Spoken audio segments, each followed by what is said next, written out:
নমস্কার, আমি মঞ্জু ভট্টাচার্য। আমার গল্প পাঠ আসরে আপনাকে স্বাগত জানাচ্ছি।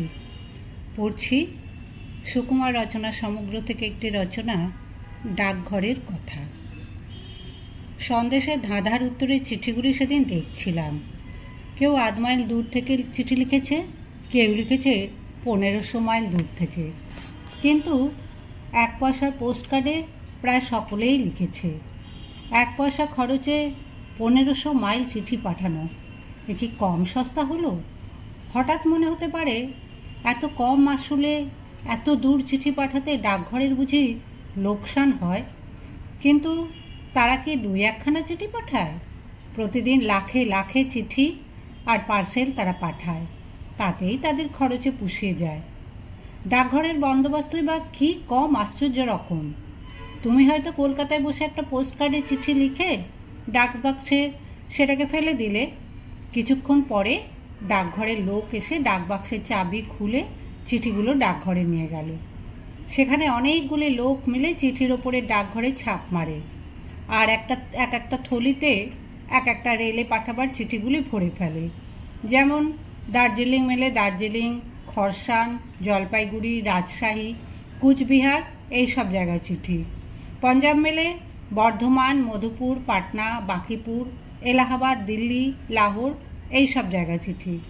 তারপর সব ছোট ডাকঘর থেকে বড় ডাকঘরে থলেগুলি পাঠিয়ে দেয়। সেখান থেকে স্টেশনে চলে যায়। রেলের পাড়ির মধ্যে আবার ডাকঘরের বন্দোবস্ত আছে। সেখানে থলেগুলো খুলে প্রত্যেক জায়গাকার চিঠি আলাদা করে এক একটা খোপে ভরে রাখে। তারপর সব চিঠি বাছা হয়ে গেলে এক এক জায়গায় চিঠি এক একটা আলগা থলিতে ভরে ফেলে। সেখানে যখন রেল পৌঁছায় তখন রেলের ডাকঘর থেকে সেই জায়গায় চিঠিগুলো নামিয়ে দেয়। তারপর আবার ডাকঘরে সেই থলি নিয়ে গিয়ে তার থেকে চিঠি বের করে বেছে পিয়ন দিয়ে বাড়ি বাড়ি পাঠিয়ে দেওয়া হয়। এত হাঙ্গামার পরেও চিঠি যে ঠিকমতো গিয়ে পৌঁছয়, এই আশ্চর্য। কোচিত ডাকঘরের কোনো লোকের দোষে হারাতে পারে। পৃথিবীর যে কোনো জায়গার একজন লোকের ঠিকানা খুঁজে বের করে তার ঠিকানায় একখানা চিঠি লিখে দাও, তারপর ব্যাস, তোমাকে আর ভাবতে হবে না, সেটা ঠিক সেই লোকের কাছে হাজির হবে। সব সময় যে রেলে ডাক যায় তা নয়। রেলে যায়, জাহাজে যায়, ছোট স্টিমারে যায়, নৌকায় যায়, গাড়িতে যায়, মানুষের পিঠে যায়, কুকুরে টানা গাড়িতে যায়, এমনকি অ্যারোপ্লেনে করে আকাশ দিয়েও যায়।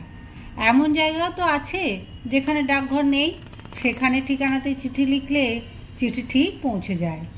তবে সেখানে চিঠি যেতে কিছু দেরি লাগে। ইউরোপে যেসব সৈন্য যুদ্ধ করছে তাদের কাছেও চিঠি যাবার উপায় আছে। সে যেখানেই থাকুক না কেন, তার নাম আর তার সৈন্যদলের নাম এইটুকু জানালেই লড়াইয়ের ডাকঘরওয়ালারা ঠিক তার কাছে চিঠি কিংবা পার্সেল পৌঁছে দেয়। আমাদের দেশে অনেক জায়গায় রানারের ডাকের বন্দোবস্ত আছে। একজন লোক কাঁধে করে চিঠির থলি নিয়ে এক ডাকঘর থেকে অন্য ডাকঘরে পৌঁছে দেয়। হাজারিবাগে আগে ওই রকম বন্দোবস্ত ছিল। তখন অনেক রানার বাঘের মুখে পড়ে প্রাণ হারিয়েছে। অনেক সময় দুষ্টু লোক নির্জন রাস্তায় পেয়ে রানারকে মেরে চিঠিপত্র খুলে টাকা করে নিয়ে চলে যায়।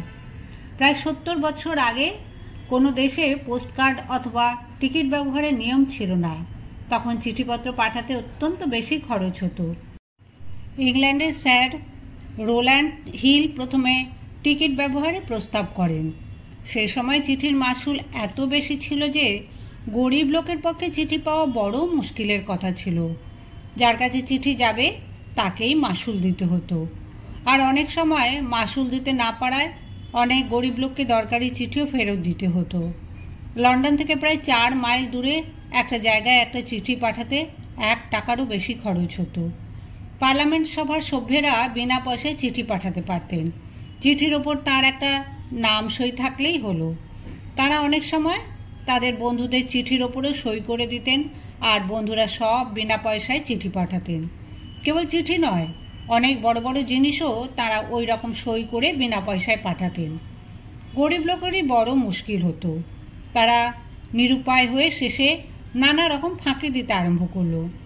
একজন তার বোনকে বলল যে সে যখন তাকে চিঠি লিখবে তার উপরের ঠিকানার পাশে কতগুলো চিহ্ন থাকবে। সেই চিহ্ন দেখে বোঝা যাবে সে ভালো আছে কি অসুস্থ হয়েছে। বোনও সেই রকম চিহ্ন দিয়ে তার ভাইকে চিঠি লিখত। চিঠির ভেতরে কিন্তু কেবল সাদা কাগজ। চিঠি যখন পৌঁছাতো তখন তার উপরে চিহ্নগুলি দেখে নিয়ে তারা চিঠিটা ফেরত দিত আর বলতো, অত মাসুল দিয়ে চিঠি নেবার ক্ষমতা আমার নেই। এইরকম আরও কত উপায় লোকেরা ডাকঘরকে ঠকাতো। রোল্যান্ড হিল যখন টিকিট ব্যবহারের প্রস্তাব করেন তখন বিলাতের পার্লামেন্ট সভায় ভয়ানক আপত্তি হয়, কিন্তু অনেক খবরের কাগজওয়ালা তার প্রস্তাবের সপক্ষে লেখেন আর সাধারণ লোকেও অনেক সভা সমিতি করে তার হয়ে বলেন। রোল্যান্ড হিল ছেলেবেলায় গরিব লোক ছিলেন। তিনি গরিবের কষ্ট ভালো করে বুঝতেন আর তাদের জন্যে খাটতেও সর্বদাই প্রস্তুত ছিলেন। তার মনে ছিল ছেলেবেলা একদিন তাকে একটি চিঠির মাসুল জোগাড় করার জন্য রাস্তায় ঘুরে ছেঁড়া কাপড় বিক্রি করতে হয়েছিল। তিনি চিঠি পাঠাবার খরচ সম্বন্ধে অনেক হিসাব করে বললেন, চিঠি পাঠাবার খরচ অত্যন্ত সামান্য, বেশি খরচ ডাকঘরেরই হয়, আর অনেক চিঠি লোকে নেয় না বলে ডাকঘরের বিস্তর টাকা লোকসান হয়। বড় লোকেরা তো বিনা পয়সা অনেক চিঠি পাঠান। এর চেয়ে ভালো বন্দোবস্ত হয় যদি নিয়ম করা যায় যে চিঠি পাঠাবার আগে মাসুল দিতে হয়, আর মাসুল দেওয়া হয়েছে কিনা বুঝবার জন্য চিঠির ওপর একটি টিকিট লাগিয়ে দিলেই হবে। কত মাসুল দেওয়া হলো তা টিকিটেই লেখা থাকবে। অনেক আপত্তির পর পার্লামেন্ট একবার এ উপায়টা পরীক্ষা করতে রাজি হলেন। রোল্যান্ড হিলের ওপরেই সব বন্দোবস্তের ভার পড়ল। কয়েক বছর পরীক্ষা করে দেখা গেল যে এই ডাক টিকিটের বন্দোবস্ত এত সুবিধাজনক যে এর বিরুদ্ধে আর কোনো আপত্তি টেকে না। তখন থেকে বিলাতের টিকিটের চল আরম্ভ হলো, আর দেখতে দেখতে সমস্ত পৃথিবীময় টিকিটের ব্যবহার আরম্ভ হলো। ডাকঘরের বন্দোবস্ত রোল্যান্ড হিলের বুদ্ধিতেই অনেকটা হয়েছে।